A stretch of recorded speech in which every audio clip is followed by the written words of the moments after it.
Hi everyone, my name is Karen, this is my channel RatherBeReading, and today I'm bringing to you my November wrap-up.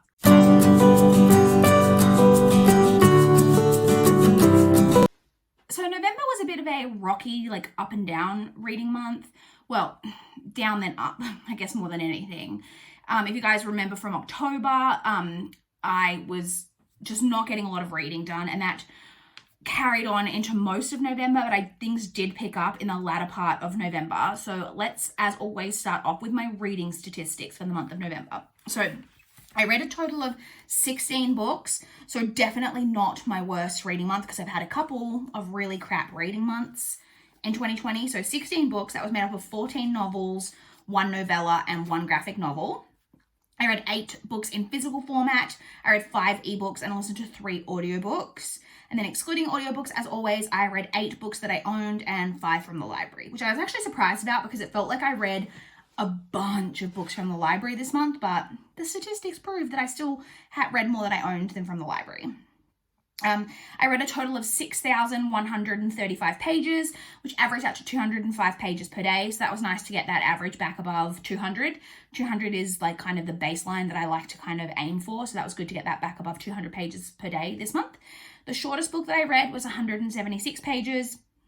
The longest book that I read was a bit of a weird statistic this month. So the longest book that I finished was The Golden Fool by Robin Hood. That was 712 pages, but I read a chunk of that in October. So if we exclude that one, the longest book that I read was 688 pages.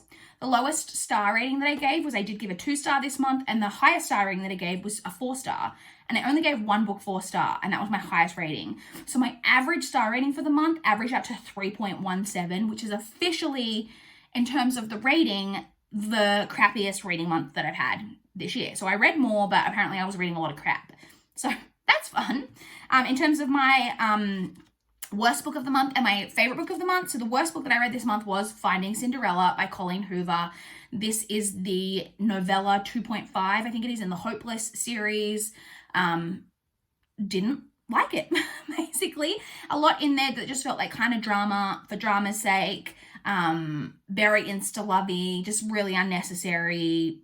Didn't like it, basically. Gave that 2 stars. And then my favorite book of the month, the one book that I gave 4 stars, was the graphic novel that I read, and that was The Prince and the Dressmaker by Jen Wang. I just spoke about this in my most recent reads video. I really enjoyed that one, and that was ended up being my best book of the month. So now let's check in with my TBR that I put out for November.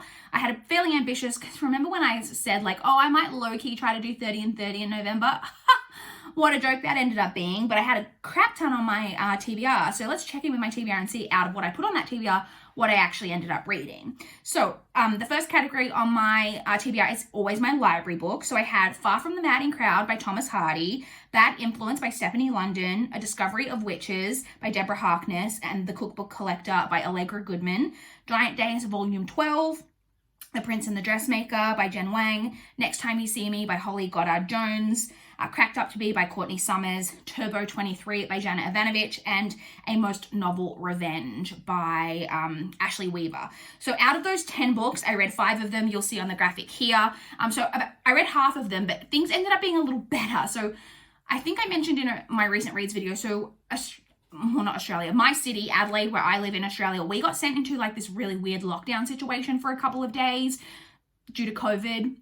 And the library automatically suspended all due dates, and they extended all due dates to the 6th of January, which, praise the Lord, because I was really struggling with library due dates. So it didn't fix the books that I had that were so overdue that they had locked my account, but I read all of those, returned all of those to the library, which unlocked my account, and now I don't have anything that's technically due until January, which is really great because it really opens me back up to read the books that I have to read from the library in December that I need to read for different goals. So I did read 5 of the 10, but it wasn't as dire of a situation in November as I had originally thought, but still 5 of the 10 ended up being a decent number. Then the next category I have on my TBR is the physical TBR books. So this month I had Into the Water by Paula Hawkins, which was my TBR teacup pick for October that I hadn't gotten to, but I did get to this month. I also had the Unbecoming of Mara Dyer trilogy. So I had the Unbecoming of Mara Dyer, which I did read, the Evolution of Mara Dyer, which I partially read. That was the book that I was reading from November going into December, and then The Retribution of Mara Dyer, which I did not read. And then I had Tomorrow When the War Began by John Marsden. That was going to be my carryover, not my carryover, so my reread book that I was going to focus on before the end of the year, and I did not get to that, and I honestly don't know if I'm going to get to that now by the end of the year, but we'll maybe touch on that in my TBR video when we get to that. So I did average with my physical TBR books. Oh, sorry, and Paper Towns by John Green, which was my TBR teacup pick from November, which I did read.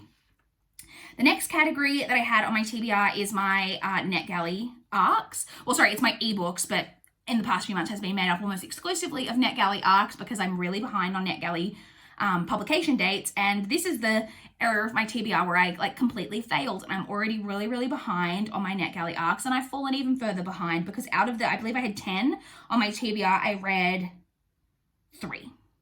So I read All Our Shimmering Skies by Trent Dalton, The Lake House by Joe Clifford, and Liar Liar by Laurie Cates.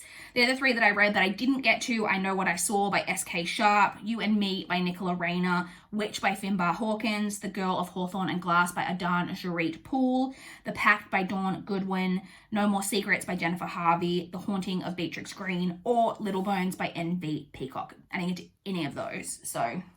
Oh, sorry, or did I say She Lies Alone by Laura Wolfe? I don't think I said, or that one. So, you might be seeing a lot of repeats in my ebook section in my December TBR, so stay tuned for that. And then the final category that I had on my TBR is my audiobooks. So this I was actually a little surprised about. So I had 4 books on my TBR. I had The Golden Fool by Robin Hobb, which I did complete. I had Idaho by Emily Ruskovich, which I did complete. And then I had 2 rereads, Nevernight by Jay Kristoff and Harry Potter and the Order of the Phoenix by J.K. Rowling. I didn't get to either of those, but I was surprised to even get to 2 of the ones that I actually put onto my TBR because audiobooks is one of the sections of my TBR that I was really, I was hardly reading audiobooks. I only read 3 in the entirety of November, so was surprised that I even got to 2 of them, but so that's still a 50% completion rate, which isn't too bad. Now to jump into my statistics for the Around the Year in 52 Books Reading Challenge I participate in for several years now. There are 52 reading prompts and I try to check them off all throughout the year. And once again, this month I didn't check off any challenges.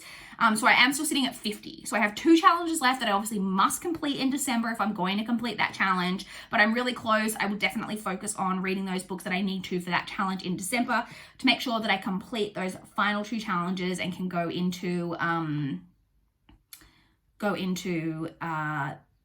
complete it for the next year so I can go into next year's challenge knowing that I've completed it the year before. And then the final goal that I like to check in with is my TBR, my goal to reduce my TBR to below 400 books by the end of 2020. So you guys, this is where we fell over a little bit, and I think I might have put this goal out of reach for myself. So as of the 1st of November, I had 407 books on my TBR. I read 4 from my TBR, but I hauled 11. So as of the 30th of November, I have 414 books on my physical TBR. So I don't know that I'm going to get that below, and you will see why. There's a reason why I went a bit ham in November. So stay tuned for my November book haul when I eventually post that, and you'll see why. But I may have put this. I will read more. Hopefully read more than 14 books in December, but I don't think that will be made up of all physical TBR books because I have a bunch of library books that I need to read for different goals. I still would like to read as many NetGalley ARCs as possible because I'm really behind on that. So I honestly don't know if I'm going to achieve this goal. So stay tuned for future videos to see how we end up going with that. Have I put that goal out of touch for myself? We will see. So that's it, you guys. That is my November reading wrap up. I would love to chat with you guys in the comments down below. If you want to chat about my November reading month and how I did, or if you want to talk about how you guys did in November, what your best book was, what your worst book was, I would love to chat in the comments down below. Please like this video if you liked it. Please subscribe if you want to see more from my channel. That is all I have for this video today. Bye, guys.